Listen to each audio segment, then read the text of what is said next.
വീട്ടിലോട്ട് പോകാൻ അമ്മ എന്നെ നിർബന്ധിക്കരുത്. എന്റെ മക്കളെ നീ ഇപ്രാവശ്യത്തേക്കൊന്ന് ക്ഷമി. അമ്മ ഇത് QR കോഡ് സ്കാൻ ചെയ്യാൻ വെച്ചിരിക്കുന്നതല്ല. ആ മണകുളാഞ്ചിന്റെ തള്ളേ എന്റെ മോണക്ക് ചൂലുകൊണ്ട് കുത്തിയതാ. മക്കളെ നമ്മള് സതീഷിനെ മാത്രം നോക്കിയ പോലെ, അവനൊരു പാവല്ലേ. പാവം, രാത്രി എനിക്ക് ഉറക്കം പോലും ഇല്ല. ഒരു തള്ളയോട് പറയേണ്ട വർത്തമാനമാണോ ഇവള് പറയുന്നത്? അതല്ല, അങ്ങനെ ഉറക്കത്തിൽ ഭയങ്കര കൂർക്കം വിടല. പിന്നെ ഉറക്കത്തിൽ പിന്നെ കൂർക്കം വിടാതെ റോക്കറ്റ് വിടാൻ പറ്റുമോ? കട്ടുങ്ങൾക്കായിട്ട് വന്നേക്കോ നാട്ടുകാരെ കൊണ്ട് പറയിപ്പിക്കാനായിട്ട്. നിനക്കേ സൗകര്യം കൂടി ഇപ്പൊ എന്റെ അഹങ്കാരം. സൗകര്യം നിങ്ങൾക്ക് 10 പൈസ എടുക്കയില്ലാത്തോണ്ടല്ലേ ആ കാശുള്ള അവന്റെ കൂടെ എന്നെ കെട്ടിച്ചു വിട്ടെ. അവനെന്നോ? ഭർത്താവിനെ കയറി അവനെന്നൊക്കെയാണോ വിളിക്കുന്നത്?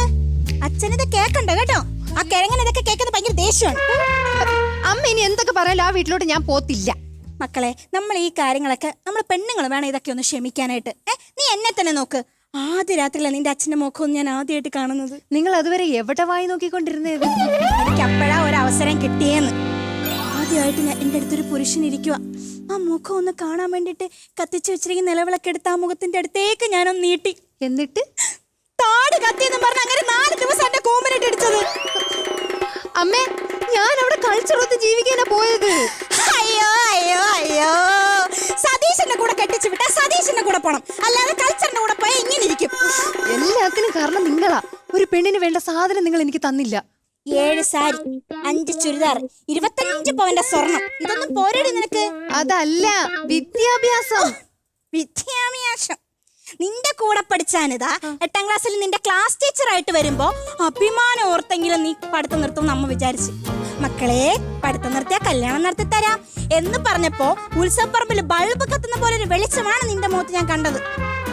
അവളാണ് വിദ്യാഭ്യാസത്തിന്റെ കാര്യം പണയണത്. അല്ലെങ്കിൽ നിങ്ങൾക്ക് നിങ്ങളുടെ മൂത്ത മോനോടെ ഉള്ളു സ്നേഹം.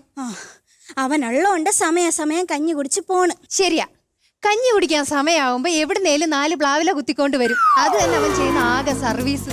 നിങ്ങൾക്ക് എന്നെ അതുപോലെ സ്നേഹിച്ചൂടെ? നീ തന്നെ ഇതെന്നോട് പറയണോടി. നിന്നെ എത്ര വട്ടം ഞാൻ താരാട്ട് പാടി ഉറക്കിയിട്ടുണ്ടെന്നറിയാവോ? താരാട്ടിന്റെ കാര്യം മാത്രം പറയല്ലേ. എനിക്ക് ഓടാൻ അറിയായിരുന്നെങ്കിൽ ഞാൻ ആ തൊട്ടിലീന്നേ എണീറ്റ് ഓടിയേനെ. നിങ്ങൾക്ക് നീ എന്റെ പാട്ടിന്റെ കാര്യമൊന്നും പറയണ്ട. നിന്റെ അച്ഛൻ എന്നും എന്നെ കൊണ്ട് പാട്ട് പാടിക്കായിരുന്നു. എന്നിട്ടത് വെളിയിൽ നിന്ന് കേൾക്കും. എങ്ങനെ പുറത്തിറങ്ങാതിരിക്കും? ഇല്ലെങ്കിൽ നാട്ടുകാർ പറയത്തില്ലേ നിങ്ങളെ എന്റെ അച്ഛൻ എടുത്ത് ഇടിച്ചിട്ടാ നിങ്ങളിവിടെ നല്ലതെന്ന്. നിങ്ങൾ ഇനി എന്തൊക്കെ പറഞ്ഞാലും ഞാൻ ഒറ്റയ്ക്ക് ജീവിക്കാനാണ് തീരുമാനിച്ചിരിക്കുന്നത്. അതുകൊണ്ട് അമ്മ എനിക്കൊരു സ്വയം തൊഴിൽ തുടങ്ങി തരണം. എന്റെ മക്കൾക്ക് എന്തോ അറിയാം സ്വയം തൊഴില്. എനിക്ക് തയ്യൽ അറിയത്തില്ല. അപ്പുറത്തെ സരള ചേച്ചിക്ക് എന്റെ മക്കൾ ഒരു ബ്ലൗസ് തയ്ച്ചു കൊടുത്തായിരുന്നോ? നല്ല അഭിപ്രായം പറഞ്ഞോ? പിന്നെ ഭയങ്കര അഭിപ്രായമായിരുന്നു. ആ ബ്ലൗസ് ആണ് ഇപ്പൊ നിന്റെ അച്ഛൻ നിക്കറായിട്ടാണ് നടക്കുന്നത്. എന്റെ മക്കൾ ഇതെല്ലാം മറന്ന് വീട്ടിൽ പോ. അമ്മയ്ക്ക് കാര്യം പറഞ്ഞാൽ മനസ്സിലാവത്തില്ലേ? അവരെന്നെ എരണം കെട്ടവളെന്നൊക്കെയാ വിളിക്കുന്നേ.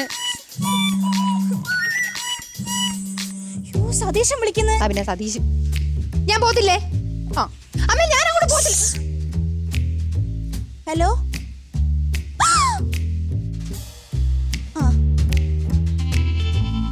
നീ ഒരു കാര്യം അറിഞ്ഞോ? ഇല്ല. സതീശന് ലോട്ടറി അടിച്ച്. അയ്യോ, എനിക്ക് എന്റെ ചേട്ടനെ ഇപ്പൊ കാണണം. എന്റെ ചേട്ടൻ വീട്ടിൽ ഒറ്റയ്ക്കാ. നിങ്ങൾ എന്റെ ചേട്ടനെ കൂടെ പിരിക്കാൻ നോക്കണല്ലേ? പറട്ട തള്ളേ, മാറി നിൽക്കാൻ അങ്ങോട്ടും. ഇപ്പൊ എങ്ങനെ ഇരിക്കണം?